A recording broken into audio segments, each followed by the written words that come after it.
April 23rd, the very next day after doing that IR repair, the customer allowed me to return as I found the material I need to fill all these holes and gaps and crevices, and I got me a load of millings.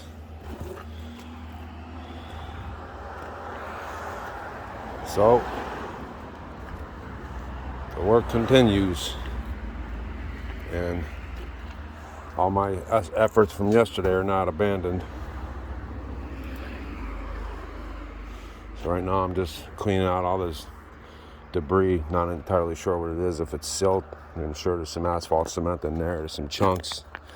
But now I got fine material that I can overfill these holes and cook them up real nice and rake them out, compact them, marry it up with this one. And I'm gonna go all the way up the sidewalk and do all that little stuff in there, that little sinkhole, all this little stuff, that huge sinkhole. I wish I had brought a hammer so I could pop at that, but I'll just cook it up, rake it over, see what happens, and take it from there. But I'll probably finish up on this repair anyway. I think that'll get me about where I need to be. And yeah, I'll shoot some more video later. I added a little crumb rubber to the bottom of the hole to aid in binding, as well as flexibility and strength. It's very fibrous. It's not engineered crumb rubber yet, but it is shredded tires without the steel belting. All the steel belting's been removed, so it's really good material to work with for this particular purpose. And now I'm going to put the millings over that, bake them, that way I don't have a tire fire. Now I understand the importance of a hot box. I'm having to heat an area, move forward to the next area, rake it up, throw in some Rejuvenator, and then pull the heat back down over it and recook it again. So I have to cook everything twice because I don't have a hot box. Whereas if I had a hot box, I can heat the base up and then throw the hot mix on top of it, which would make this process a lot easier.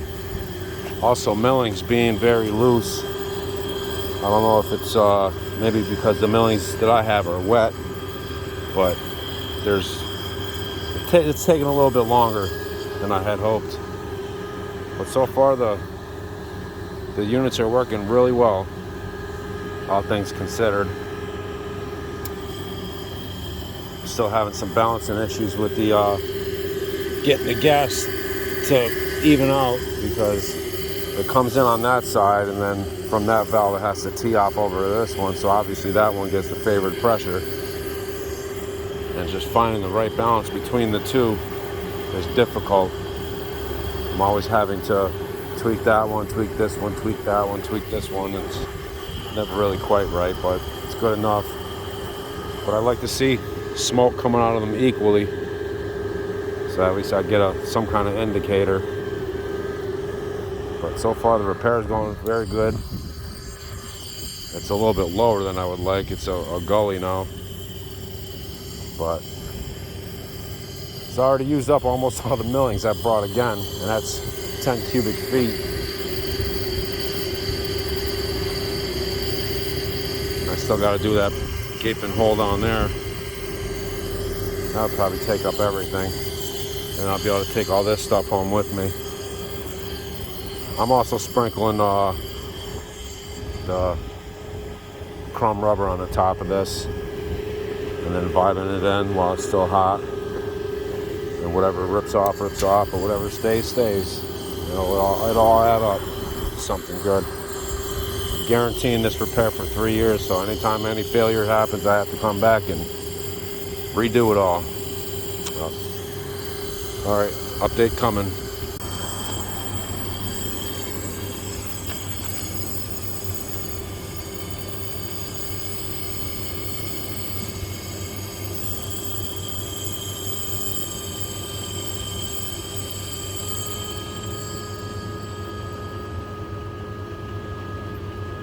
propane cycles.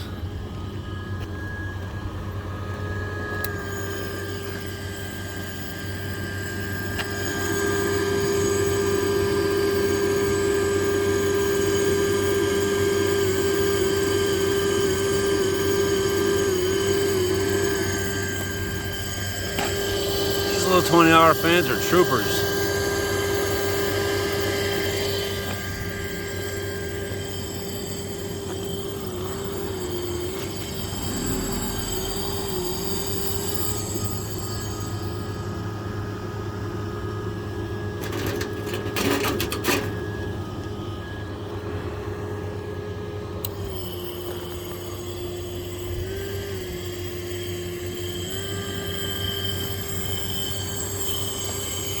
Okay, about these selector switches.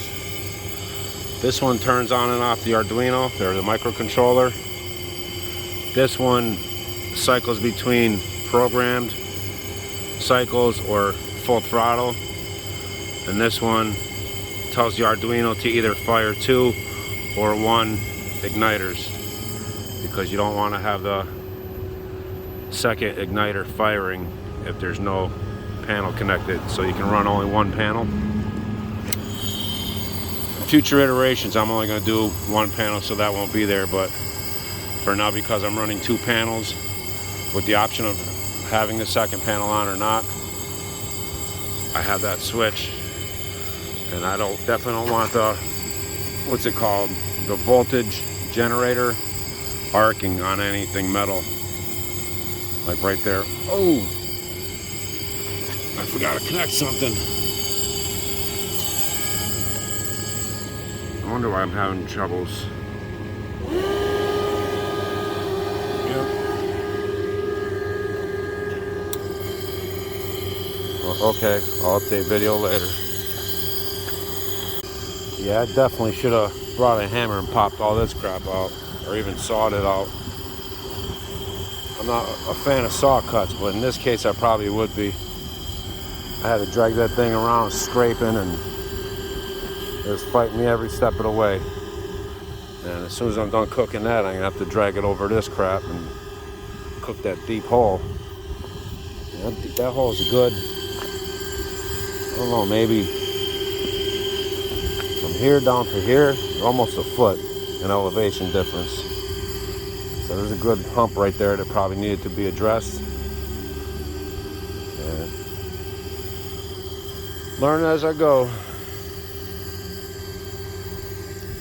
But I'm starting up here now. Down there is complete.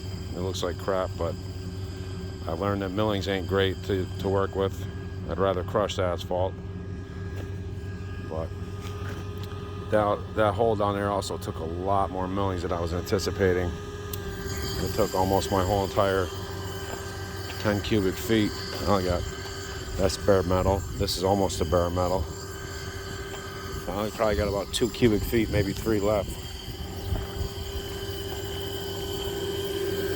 I'm cooking the hell out of this to get it real soft. And then I'm going to work my way that way so that I don't have to trip my biplate over the hose. So I started down there, and then it would have been a nightmare if I would have went this way, because the hose would always be going that direction towards the truck. So I decided to come up here to work my way back to the truck. And that way, as soon as I'm done up here, I can vibe it, and so on and so forth. Well, all right.